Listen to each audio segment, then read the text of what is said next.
My husband. My father. My father.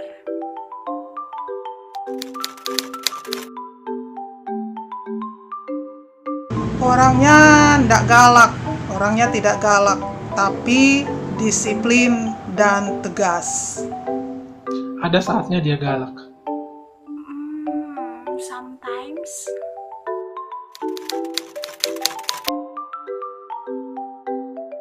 Pernah, papa itu jarang marah, tapi kalau sekali marah, Pernah. Waktu itu kita ada dapat suruh baking sesuatu, pokoknya kita ingat. Kong itu kan masih kecil, jadi kita dapat suruh baking sesuatu. Kong karena apa itu kita tanya baking, kok dapat pukul dia dengan apa yang salah. Cuman kali itu sih kita dapat marah sampai sebesar itu.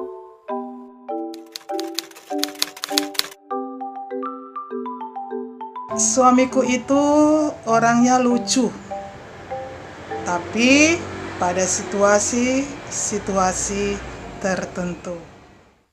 Sangat-sangat lucu.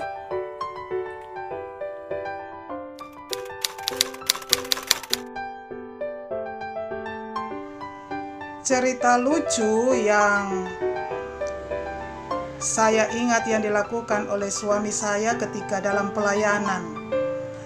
Setelah selesai ibadah minggu pagi di gereja, pelayanan ditutup dengan doa.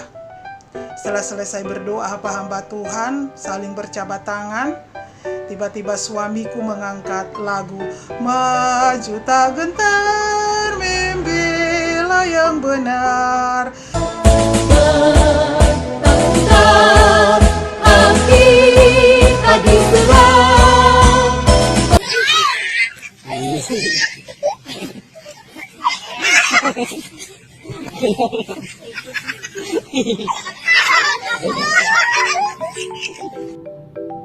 sebenarnya bingung sih kalau kita cerita ini dikategorikannya ke lucu atau ke menyedihkan. Karena begini, waktu kita merantau ke Jakarta tahun 2012, itu belum ada WhatsApp, belum ada video call, jadi satu-satunya media untuk saling menghubungi adalah lewat telepon. Nah, dan papa tidak pernah telepon ke kita sekalipun selama kita kuliah. Yang telepon adalah selalu mama, siang malam mama yang telepon. Satu kali kita beli nomor baru, kita mau kasih tahu Pak Mama kalau kita udah beli nomor baru, jadi kita telepon pada nomor.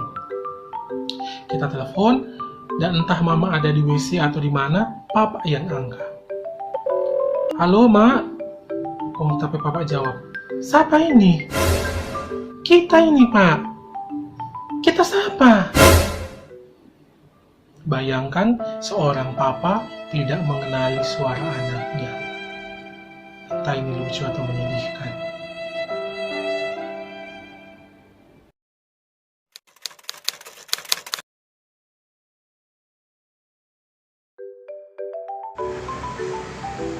Dua 25 tahun hidup bersama suamiku. Tentunya banyak hal-hal yang berkesan. Tetapi satu hal yang sangat berkesan secara pribadi bagi saya sebagai seorang istri, yang tentunya tidak semua istri pasti akan dapat merasakan apa yang diperbuat oleh suaminya karena ini butuh pengorbanan. Di mana dengan jerih lelahnya sendiri, dengan keringatnya sendiri, suamiku mampu menjadikanku sebagai seorang sarjana pendidikan, dan itu tidak mudah.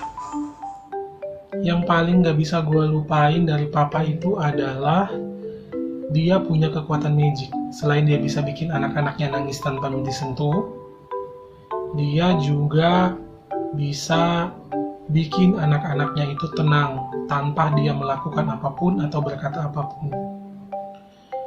Contohnya kemarin waktu mami meninggal, itu dunia itu sudah bola balik bagaimana, sudah melimpuang bagaimana, terus tidak mengerti, sudah gelap semua.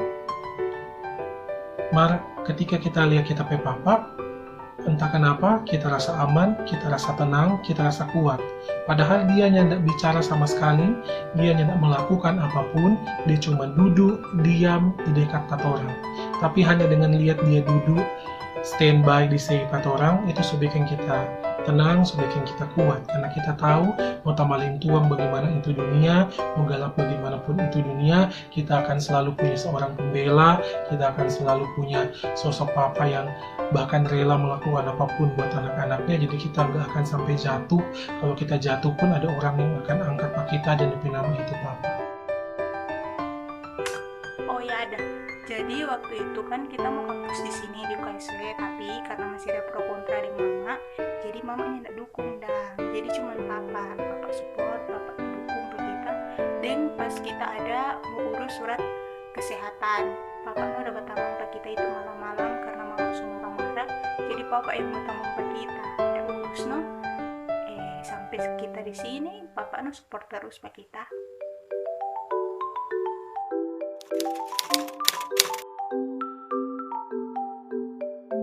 Papa itu hobi cerita, hobi berdiskusi.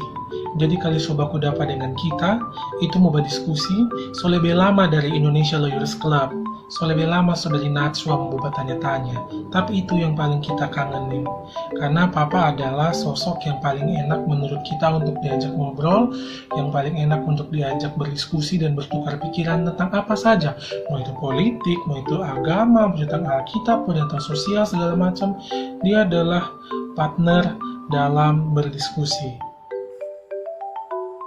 Yang paling dikangenin itu pertama itu papa Jabalawa, kedua orang kalau keluar sama-sama, yang ketiga itu kalau sementara duduk makan di meja makan itu kong coba ceritain papa itu kayak pak suka saja bercerita papa mau kasih nasihat, kasih contoh sama dengan ngena gitu di hati dan jadi itu yang kita rindukan dan kalau sama-sama.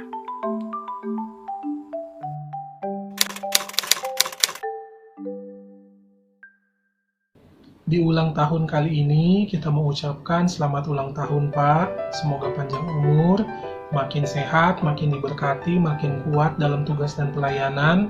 Semoga Tuhan Yesus memberkati berlipat kali ganda, menjaga dan melindungi. Dan kasih kurang itu Pak Marah, kasih kurang itu Pak Maraju, jaga bagus-bagus Pak Mama, dan sehat-sehat terus. I love you. Selamat ulang tahun papa, panjang umur, sehat selalu, makin diberkati Tuhan, kasih kurang itu darah tinggi, kasih tambah tuh lucu-lucu, makin badengar kalau mau suruh minum obat, mau suruh cepat mandi, mau suruh makan, suruh ke dokter, badengar. Habis itu makin sayang pak mama, makin sayang pak kakak dan kita. Pokoknya kesehatan terus Tuhan tambahkan supaya bapak bisa lihat nanti kita wisuda, kakak wisuda, orang semua ada di anak, bapak boleh lihat supaya bapak boleh duduk kursi roda, kursi goyang dong yang bapak udah bilang. Oke? Selamat ulang tahun papa, I love you. Thank you my husband. Happy birthday. God bless you.